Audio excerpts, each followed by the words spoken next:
은혜 받으실 하나님의 말씀은 에베소서 1장 11절부터 14절까지입니다. 우리 한 목소리로 읽습니다. 모든 일을 그의 뜻의 결정대로 일하시는 이의 계획을 따라 우리가 예정을 입어 그 안에서 기업이 되었으니 이는 우리가 그리스도 안에서 전부터 바라던 그의 영광의 찬송이 되게 하려 하심이라. 그 안에서 너희도 진리의 말씀 곧 너희의 구원의 복음을 듣고 그 안에서 또한 믿어 약속의 성령으로 인치심을 받았으니 이는 우리 기업의 보증이 되사 그 얻으신 것을 속량하시고 그의 영광을 찬송하게 하려 하심이라. 아멘. 할렐루야. 우리 한번 선포할까요? 참 잘 오셨습니다. 옆에 사람을 보면서 참 잘 오셨습니다. 또 옆에 사람을 축복합니다. 오늘의 주인공은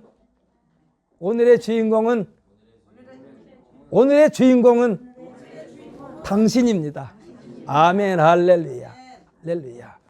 오늘의 주인공은 옆에 있는 사람에게 서로가 서로를 주인공으로 만들어주는 거예요.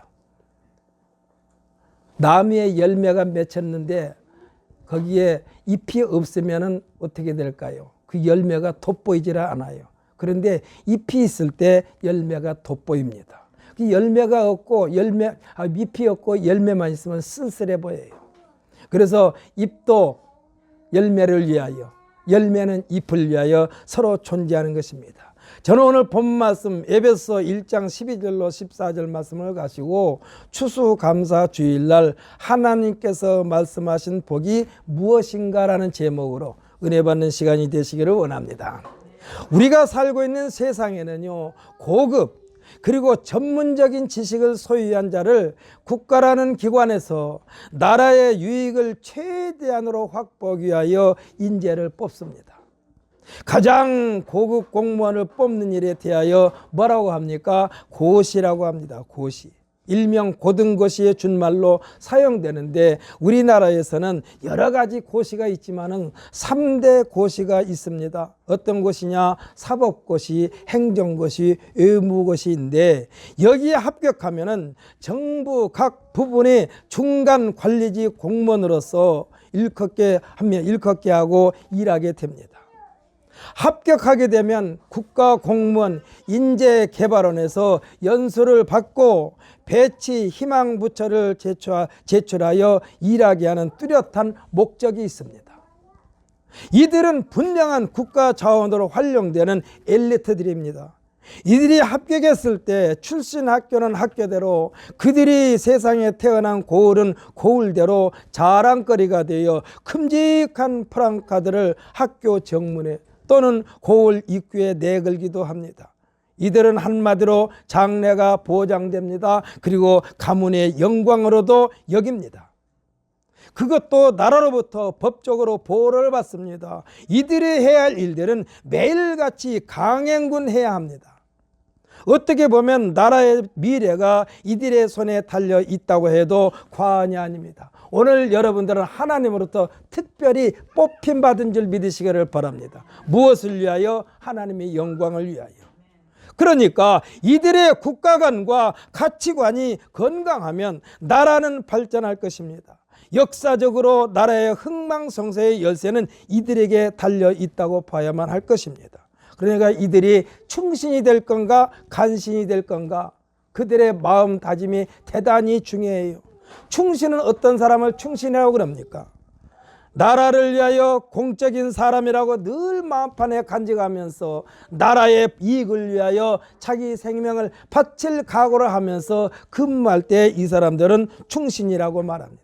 그러면 간신은 어떤 사람입니까? 간신은요, 자신의 영달을 위하여 사적인 일에 치우치는 사람을 간신이라고 그럽니다. 물론 전제 조건이 있습니다. 역사의식이 뚜렷해야만 합니다. 나라가 필요한 인재가 돼야만 합니다. 이것을 고취시키기 위하여 인재개발원에서 연수를 받는 거예요. 어떤 데 보면 길을 가다 보면은 무슨 회사 연수원이라고 써져 있는 걸 여러분들께서 보셨을 거예요. 그들은 회사가 원하는 사람을 뽑아서 회사의 발전을 위하여 그들에게 임무, 사명을 풀어넣기 위한 훈련을 받는 것입니다. 그러니까 하나님의 나라로부터 필요한 인재가 되어야만 합니다. 이들은 사심을 버려야만 합니다. 쉽게 말하면요, 이 사람들은요, 우리들이 보통 뭐라고 말하느냐, 그들은 잠자는 시간도 계속해서 월급이 올라가는, 말하자면 계량기가 돌아가고 있는 거예요. 그들에게는 이미 나라로 뽑혔으면요, 그들에게는 사적인 것이 없어요. 사적인 것이 없어. 매사가 그들은 공적인가라고 생각하면 됩니다. 공적인가. 그들의 직업을 우리는 공무원이라고 합니다. 그러니까 그들은 어느 곳에서 무엇을 하든지 공무원이야. 쉽게 생각해 봐요. 나라를 위해서 병역 의무를 하는 군인들은요, 그들은 자신의 시간이 없어요. 자신의 시간을 가질 수가 없어요. 아무 때나 비상 사이렌이 울리면 그들은 연병장에 모여야만 됩니다. 공무원이나 군인이나 똑같다고 저는 보게 됩니다. 이러한 인식을 늘 지니고 있어야만 합니다. 이들에게는요, 봉사와 희생 정신으로 무장되어 있어야만 합니다. 이와 같이 어려운 관문을 통과하여 나라의 고급 인재로 뽑혔는데, 나라로부터, 정부로부터 사용받을 수 없는 형편에 봉착한다면 어떻게 될까요? 일을 하지 않아도 매월 나라로부터 월급 봉급은 받습니다. 일을 안 했는데도 월급을 받으니까 평안하고 행복할까요? 두렵고 불안할까요? 저는 후자, 두렵고 불안할 것 같습니다. 내가 이러려고 고시공무원 했단 말인가? 이런 대접을 받기 위하여 머리를 싸매고 공부한 것이 아닌데 마치 무용지물이 된 것 같은 느낌. 도대체 사람 대접을 해주는 건가? 이 상태로 오래가면 정신분열증에 걸리게 될 것 같습니다. 합격을 했어도 일을 할 수 있도록 일감이 주어졌을 때 그 존재감이 나타나게 되고, 잠재되어 있는 능력과 지혜로 자신의 가치를 빛나게 해주면서 재미있고 행복을 누리게 되는 것입니다. 그러면서 그의 능력이 승진의 기본 요건이 되어 일주월장할 수가 있습니다. 제가 예를 들어볼까요? 우리나라 역사상 행정고시에 합격하여 정부기관에 몸담기 시작하여 37세에 전라남도 도지사가 됐고, 41세에 청와대 정무수석 비서관을 했고, 42세에 교통부 장관을 했고, 43세에 농수산부 장관을 했고, 47세에 국회의원을 했고, 49세에 내무부 장관을 했고, 50세에 서울시장을 했고, 56세에 명지대학교 총장을 했고, 59세에 국무총리를 했고, 60세에 또 서울시장을 했고, 65세에 또 국무총리를 했고, 66세 때는요, 대통령 권한대행, 이와 같이 전무후무한 화려한 경력을 자랑할 인물이 또 있을까요? 이 사람은요, 매일같이 자기 자신을 개발했다는 얘기예요. 이분은요, 늘 공부하는 사람이었어요. 아마 이전에도 이후에도 이와 같은 사람은 나오기 힘들 것입니다. 제가 알고 있기로는 지금도 생존해 있어요. 그분은 지금 1938년생이니까 올해 만 86세입니다. 여러분 눈치챘을 거예요. 여러분들께서 아신 분은. 그 이름이 누구냐? 고건 궁천 국무총리야. 이분은 하나님께서 말씀하신, 이분도 지금 기독교인입니다만, 하나님께서 말씀하신 그것을 준비했다는 얘기가 뭐라고 그랬느냐? 하나님께서 너는 대장부처럼 허리를 묶고 내가 내게 묻는 것에 대답할지니라. 늘 대답할 준비를 하고 있기 때문에 정부 각 부처에서 계속해서 그를 활용한 거예요. 전라남도 도지사 되기 전에는 강원도 부지사도 했어요. 계속해서 그는 정부 곳곳 기관에서 일을 했어요. 이것은 무엇을 의미합니까? 아무데나 심어놓아도 그는 자기의 사명에 충실했다는 얘기예요. 사랑하는 성도 여러분, 여러분은 어느 때 어느 곳에서 하나님께서 부르실지 몰라요. 그러니까 그것을 준비하기 위하여 성경에 기록된 대로 너는 대장부처럼 허리를 묶고 내가 묻는 것에 대답할지니라. 이 소리는 뭡니까? 항상 하나님께서 부를 때에 곧바로 응할 준비를 하라는 얘기예요.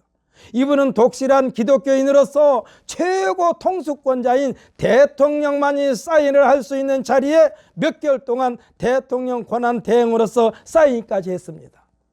대통령이란 이름은 듣지 않았지만은 그가 국가 문서에 보면 대통령이 사인할 수 있는 데까지 사인을 했기 때문에 대통령도 그 사람은 했단 얘기예요. 이분이 이렇게까지 쉴 틈 없이 정부 기관에서 일할 수 있던 것은 첫째는 뭐냐? 하나님의 프로그램에 의하여 하나님께서 맡겨준 일을 성실하게 감당한 것이고, 자신의 끊임없는 노력으로 무슨 일을 맡겨주든지 성과를 올릴 수 있는 자기 개발을 꾸준하게 했다는 증거가 되는 것입니다. 그러니까 이 사람이 1961년도에 23세 행정고시에 합격하여 2004년까지 43년 동안 최고의 공무원까지 지낼 수 있다는 것은 저 하나님의 절대적인 역사요 은혜가 아니고는 불가능한 일입니다. 이 하나님의 은혜가 우리가 말하는 흔히 말하는 하나님의 복이요. 사랑하는 성도 여러분, 물질을 많이 가지고 있다고 해서 복이 아닙니다. 출세했다고 해서 복이 아닙니다. 하나님의 은혜를 깨닫는 것이 복이고, 할렐루야. 하나님의 은혜를 깨닫는 것이 복이요. 이분이 모셨던 대통령은요, 윤보선 대통령으로부터 시작해가지고 노무현 대통령까지 무려 7명의 대통령을 모시면서 공직에 있었다는 사실입니다. 시대와 환경과 정치적인 이념에 상관없이 꼭 있어야 할 자리에 있었다는 얘기예요. 사랑하는 성도 여러분, 어느 곳에 있든지 꼭 있어야 할 자리에서 여러분의 자리를 지킴으로써 만군의 여호와 하나님으로부터 순간순간 사용받는 우리 모두가 되시기를 예수님의 이름으로 축복합니다. 제 아내가 엊그저께인가 며칠 전인가 이런 말을 하더라고요. 회사에 있는 한 직원 아들이 말하자면 자동차 회사에 지금 자동차 만드는 공장에서 일하는데 매일같이 하는지 똑같은 일만 하는데 뭐느냐, 맨날 볼트만 조인대요. 볼트만 조이는 일만 하니까 우리가 생각할 때는 그 사람은 자동차 전부 다 맡겨주면 자동차를 완성할 수 있겠구나. 그런데 그냥 그 사람은 볼트만 조였기 때문에 어느 부분인지 모르고 그냥 볼트만 조인 거예요. 이 사람은요, 볼트 조이는 거 빼놓고는 할 수 있는 것이 없어.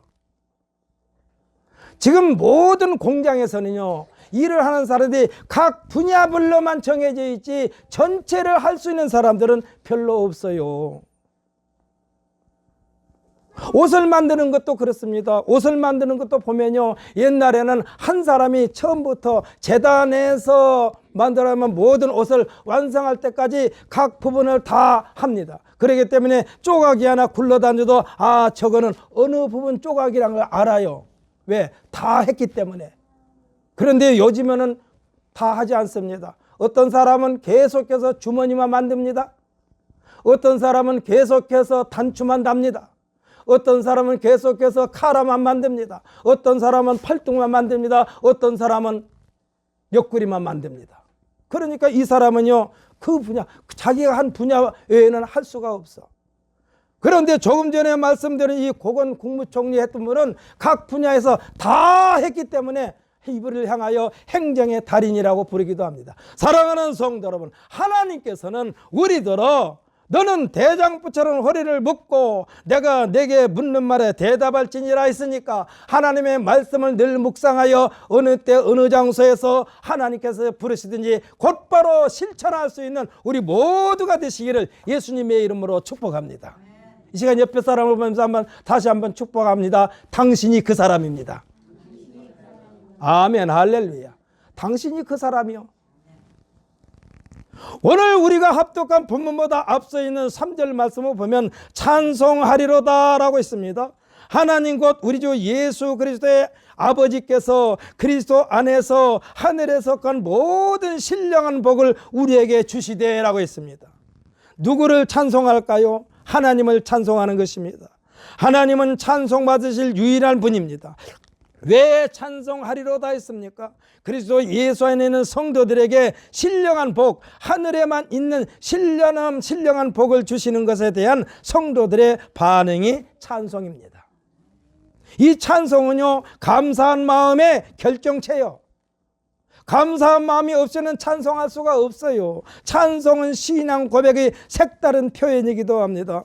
지금은 어떤지 몰라도 북한이라고 하는 정치체제에서 김일성을 신격화하여 우상처럼 섬길 때에 보면은 위대한 김일성 수령동지 하면서 수령동지께 바칩니다 하면서 예쁘고 귀여운 어린이들이 김일성을 찬양하는데 노래를 부르면서 양쪽 볼에 마치 눈물보가 터진 것처럼 눈물을 양쪽에 줄줄 흘리면서 김일성을 찬양하는 것을 TV를 통해서 본 기억이 있습니다.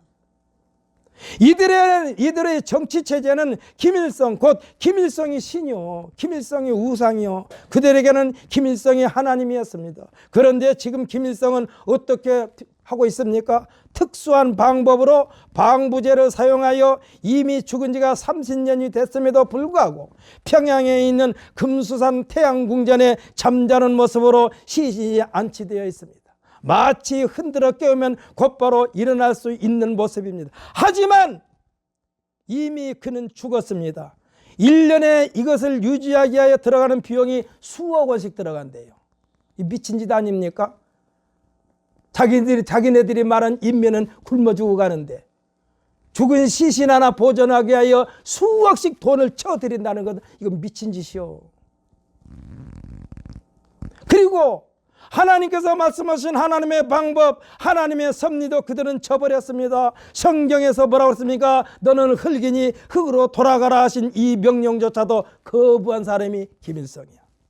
아무런 능력도 없는데 그들에게 신이 된 것입니다. 이와 같은 김일성은 지금도 그들을 찬양하며 신격화하고 있습니다. 오늘 찬양받으실 합당한 분은 성부, 성자, 성령 삼위일체 하나님 외에는 없는 줄 믿으시기를 바랍니다. 사도 바울 선생은 예수 안에서라는 말로 시작하여 예수 안에서로 끝을 맺는 그의 메시지는요, 변함이 없습니다. 왜냐하면 성도들이 머물러야 할 곳은 오직 예수 안이라는 사실을 절대로 망각해서는 안 된다는 거예요. 사도 바울 선생은 말합니다. 고린도전서 15장 10절에서 신앙 고백과 같은 말을 하고 있는데 우리 이것을 한번 찾아서 읽어볼까요? 282장 조금 앞입니다. 에베소서 본보다 조금 앞이요. 282페이지. 고린도전서 15장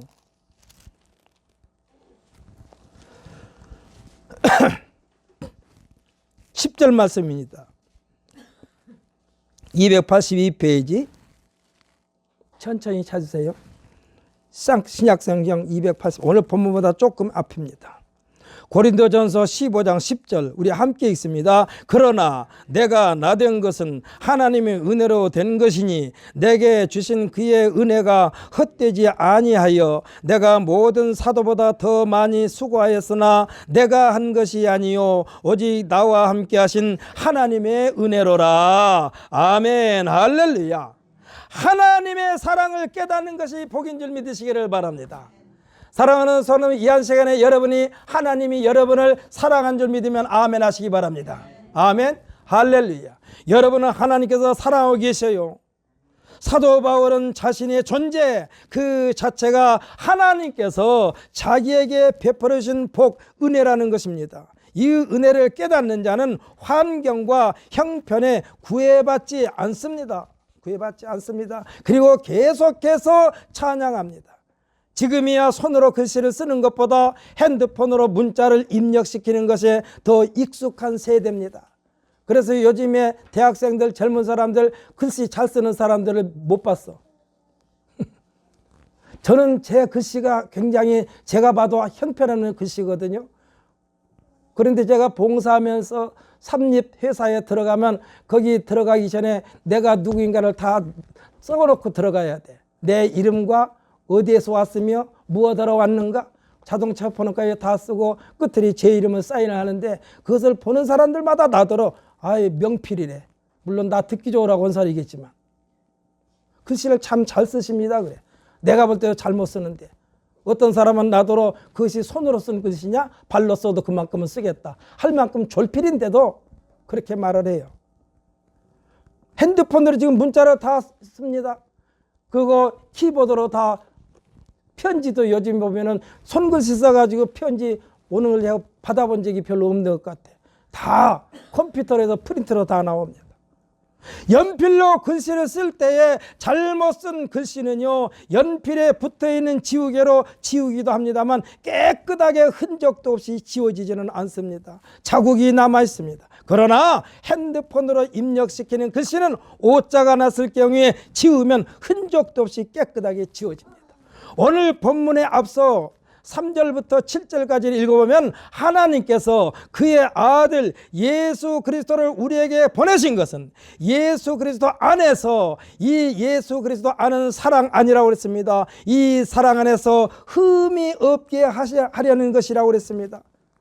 오늘 본문은 조금 앞이니까 3절로 7절까지 한번 읽어볼까요? 3절부터 7절까지 함께 있습니다. 찬송하리로다. 하나님 곧 우리 주 예수 그리스도의 아버지께서 그리스도 안에서 하늘에 속한 모든 신령한 복을 우리에게 주시되 곧 창세전에 그리스도 안에서 우리를 택하사 우리로 사랑 안에서 그 앞에 거룩하고 흠이 없게 하려고 하시려고 그 기쁘신 뜻대로 우리를 예정하사 예수 그리스도로 말미암아 자기의 아들이 되게 하셨으니 이는 그가 사랑하시는 자 안에 우리에게 거저 주시는 바 그의 은혜의 영광을 찬송하게 하려는 것이라. 우리는 그리스도 안에서 그의 은혜의 풍성함을 따라 그의 피로 말미암아 속량 곧 죄 사함을 받았느니라. 아멘. 하나님께서 우리에게 죄의 흔적조차도 다 지워버리신 믿으시기를 예수님의 이름으로 축복합니다.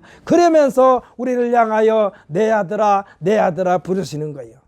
여러분, 하나님께서 여러분에게 내 아들 할 때 곧바로 주님을 향하여 아버지 여기 있습니다라고 반응하는 우리 모두가 되시기를 예수님의 이름으로 축복합니다. 하나님께서 내 아들아 부르시는데 지금 누구를 부르실까? 이렇게 하면 안 된다니까. 하나님을 나의 하나님으로 모시고 살면서 하나님께서 아무개야 내 아들하고 부를 때에 주여 여기 있나이다라고 대답할 수 있는 우리 모두가 돼야 한다 이 말씀이요.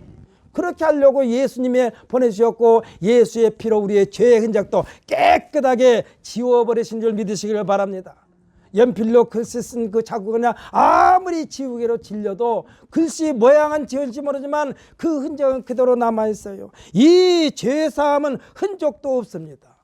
우리가 화상을 입게 되면 제 아무리 완벽하게 치료를 받아도 화상 입은 흉터가 그대로 남아있습니다. 그러나 하나님께서 예수를 믿음으로 죄사함을 받는 자들에게는 기억조차도 하지 않으신다라고 약속하셨어요. 왜? 거룩하고 흠이 없게 하신다는 약속입니다. 할렐루야.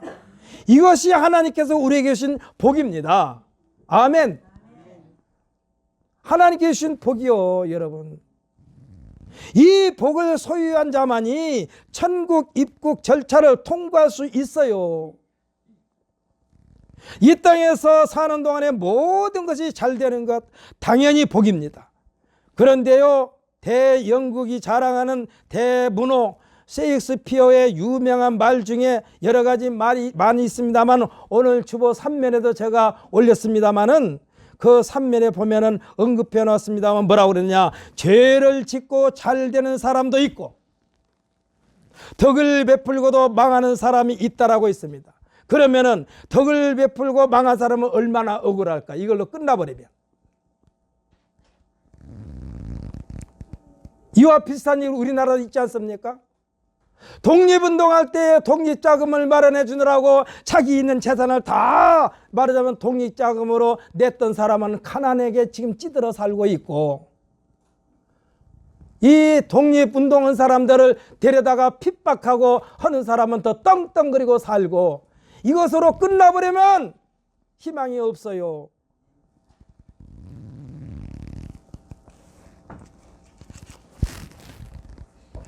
그러나 세상 끝에서 그들이 맞이하는 것은 대역전의 세상이 기다리고 있다는 사실을 믿으시기를 바랍니다. 할렐루야. 여러분, 하나님의 영광을 위해서 살고 있는데 지금 현재 여러분의 어려움이 있습니까? 절대로 절망하고 좌절하지 마십시오. 하나님께서 우리가 상상을 초월하는 놀라운 세상을 준비하고 계시고, 할렐루야, 그들로 우리를 인도하시려고 하나님께서 우리를 기다리고 있다는 사실을 믿으시기를 바랍니다. 성경에서는 뭐라고 그러냐? 뿌리는 대로 거둔다라고 그랬어요. 우리 성도들에게는 이 결과가 보장되어 있기 때문에 세상 사람들과 가치관이 다를 수밖에 없습니다. 당연히 달라야 합니다. 세상에서의 법은 하나님을 인식하지 않고 나와 상대방만 생각하는 법입니다. 이에 대하여 예수님께서 이 틀을 넘어서는 말씀을 하셨으니, 그 말씀이 무엇이냐? 세상에서는 법은 뭡니까? 원수를 미워하라고 그랬습니다. 형제는 사랑하고 원수를 미워하라고 그랬는데 예수님이 이 틀을 부셔버렸어요. 원수를 사랑하고 너를 핍박하는 자를 위하여 기도하라고 말씀하고 있습니다. 이런 자만이 하나님 나라의 영광의 자리에 동참할 수가 있다는 사실을 믿으시기를 바랍니다. 예수님의 이 말씀을 그대로 받아들일 수 있는 사람이 세상에 몇 퍼센트나 될까요? 기독교인들 중에서도 원수를 사랑하고 너를 핍박하는 자를 위하여 기도하라고 하신 이 말씀을 받아들이는 기독교인들이 몇 퍼센트나 될까요?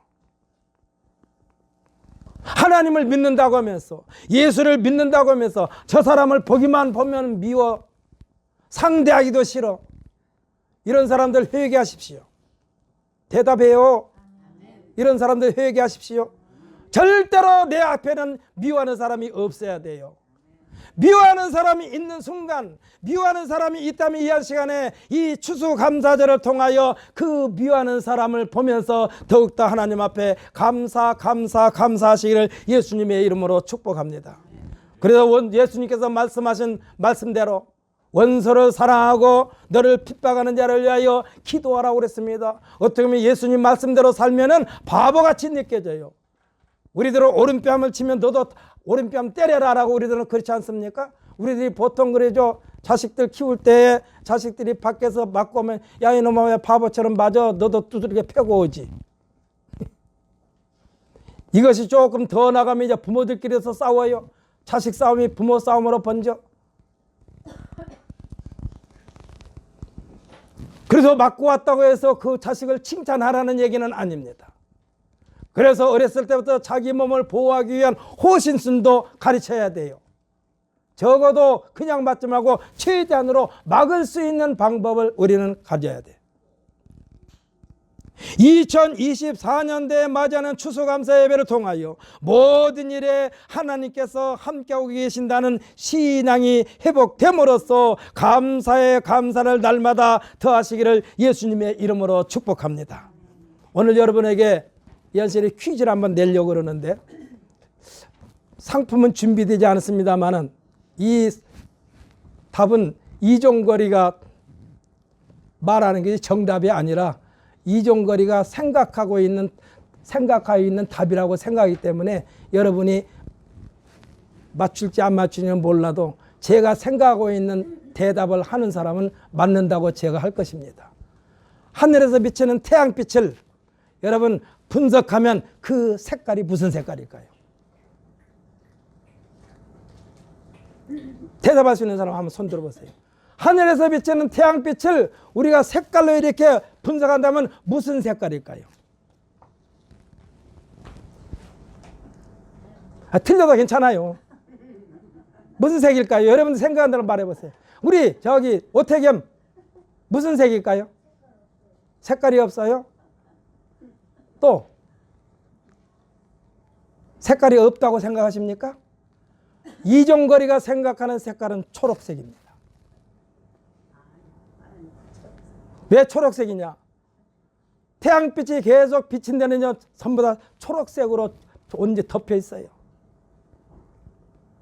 조금 태양빛을 가려내면 그것이 정확한 색깔이 안 입혀지고 연두색으로 바뀝니다. 그래서 이 세상에는 모든 나무들은 나무 잎파는 전부 다 초록색이야. 풀 색깔도 초록색이야. 그래서 제가 생각할 때는 태양빛은 분석하면 초록색이다. 그래서 물도요 움직이지 않고 계속해서 머물러 있으면 뭐가 낍니까? 이끼가 끼는데 이끼도 초록색이에요. 제가 왜 이런 말씀을 드리느냐, 혹시 이 한 시간에 이종걸 목사가 설교하는데 졸음이 온 사람이 있으면 그 졸음을 내쫓으려고 제가 퀴즈를 낸 거예요.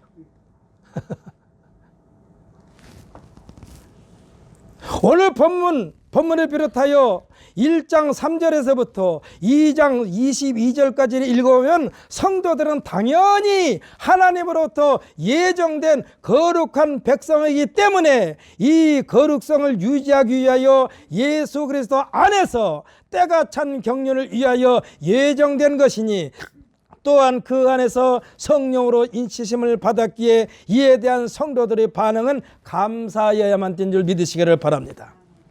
성도들의 삶은 하나님을 찬양하는 삶으로 이어져야 된다는 거예요. 감사하는 자만이 찬양할 수 있고, 할렐루야, 감사하는 자만이 찬양할 수 있습니다. 찬양하는 자만이 또 감사할 수밖에 없는 일들이 꼬리에 꼬리를 물고 계속 진행되어지는 주인공이 될 수 있습니다. 그러므로 여러분들께서 감사를 계속하십시오. 그러면 감사한 일이 또 생겨요. 또 감사하십시오. 그러면 감사한 일이 계속 생겨요. 감사가 끊어지면 그 다음에 무슨 일이 생깁니까? 불평불만이 생기는 거예요.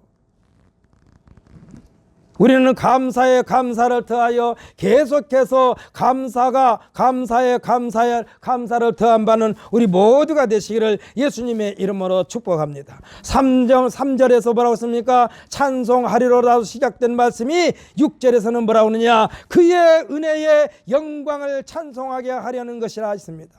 12절에서는 그의 영광이 찬송이 되게 하려 하심이라 했습니다. 14절에서는 그의 영광을 찬송하게 하려 하심이라 했습니다. 그 말이 그 말 같으죠. 점점 발전하는 것입니다. 계획하고 말하고 결심하고 적용시키는 거예요. 이와 같은 결과는 하나님께서 태초에 세상을 창조하시려는 생각과 계획과 실제로 행하신 후에 하나님께서 뭐라고 그랬습니까? 보시기에 심히 좋았더라. 보시기에 심히 좋았더라. 이와 같은 말씀과 맥락을 같이 한다고 볼 수가 있습니다. 하나님께서 말씀하신 복은 보시기에 심히 좋은 것이기에 감사와 찬양만이 하나님의 은혜, 복에 대한 반응이 되는 것입니다. 시편 136편에 보면 1절로 26절까지 기록되어 있는데 감사하라가 매절마다 감사하라가 기록되어 있는데 왜 감사해야 되는가? 그의 인자심이 영원하기 때문이라고 그랬습니다. 하나님의 피조물인 사람은 하나님께서 손에 쥐고 계신 리모컨에 의하여 생존하기 때문에 감사하는 것이 당연하고 찬양하는 것이 당연하다는 명령과 강권적인 하나님의 능력입니다. 모든 쇠붙이는요 크고 작음을 막론하고 다 자석에 붙게 돼 있어요. 왜 그럴까요? 끌어당기는 힘이 자석에게 더 많고 크기 때문에 그렇습니다. 인간, 사람에게 있는 어떠한 것도 하나님의 능력, 사랑과 긍휼과 관용과 용서 앞에서는 속수무책입니다. 다 필요가 없어요. 사람이 가지고 있는 것 모든 것 하나님 앞에 있으면 다 필요가 없어요. 그러므로 우리가 가지고 있는 어떤 능력도 하나님의 능력인 사랑과 긍휼과 관용과 용서 앞에서는 아무것도 아니요. 이것을 인정해야만 합니다. 할렐루야. 이것을 인정하십시오. 대답을 안 해. 여러분 이것을 인정하십시오. 하나님 앞에는 모든 것이 다 무용지물이야. 왜 그러느냐? 하나님께서 리모컨을 켜야만이 우리가 움직인다니까. 어떤 목사님이 이런 말씀을 웃기려고 하는 말을 들어봤습니다. 왜 사람이 죽을 때 눈을 감을까요? 눈을 뜰 기운이 없으니까 눈을 감는 거예요. 왜 눈을 또 뜨고 죽을까요? 감을 능력이 없어서 뜨고 죽어. 하나님께서 이 눈을 감고 뜨는 것도 하나님께서 하셔야만 된다 이 말씀이요. 여러분 아무리 가지고 싶어도 지푸라기 하나도 들을 힘이 없는 힘을 우리 인간들이 가지고 있어요. 하나님께서 허락하지 않으면. 자기 몸을 자기 스스로 치료할 수가 없어서 요양병원에 가서 살고 있는 사람들이 한두 명이 아닙니다. 여러분들에게 제가 언젠가도 말씀드렸는데 오늘 이 시간에 우리가 다시 한번 선포합시다. 하나님의 능력을 믿으면서. 하나님 하면 그게 신앙 고백하는 말로 합니다. 하나님, 나는 절대로 요양병원 안 가겠습니다. 아멘, 할렐루야. 할 수만 있으면 여러분 주일날 예배 잘 드리고 기도하고, 월요일날 아침에 일어났더니 아버지가 돌아가셨네, 어머니가 돌아가셨네, 할머니가 돌아가셨네. 이곳에 참석한 우리 모두들은 절대로 고생도 하지 말고 요양병원 문택에도 가지 말고, 할렐루야, 건강한 몸으로 끝까지 마라톤 선수가 완주한 것처럼 인생 마라톤 끝까지 완주하고 하나님 앞에 나아가는 우리 모두가 되시기를 예수님의 이름으로 축복합니다. 세상 사람들은 그럴 거야, 아쉽다고 그럴 거예요. 자기들만 아쉽지. 그렇게 죽은 사람은 편안해요. 왜? 고통이 없으니까.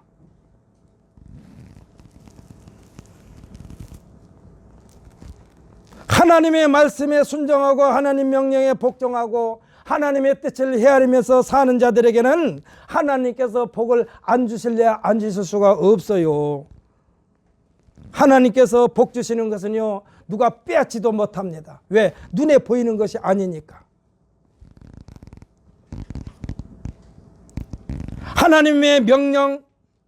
하나님의 명령에 순종하고 복종하는 자에게는 하나님의 놀라운 복이 매일같이 차고 넘친다는 사실을 마음판에 간직하면서 오늘부터 여러분께서 하나님 앞에 이 감사하는 마음이 앞으로 인생 마감할 때까지 감사에 감사를 더하는 그러한 삶이 되시기를 예수님의 이름으로 축복합니다. 이 시간 다 같이 기도합시다.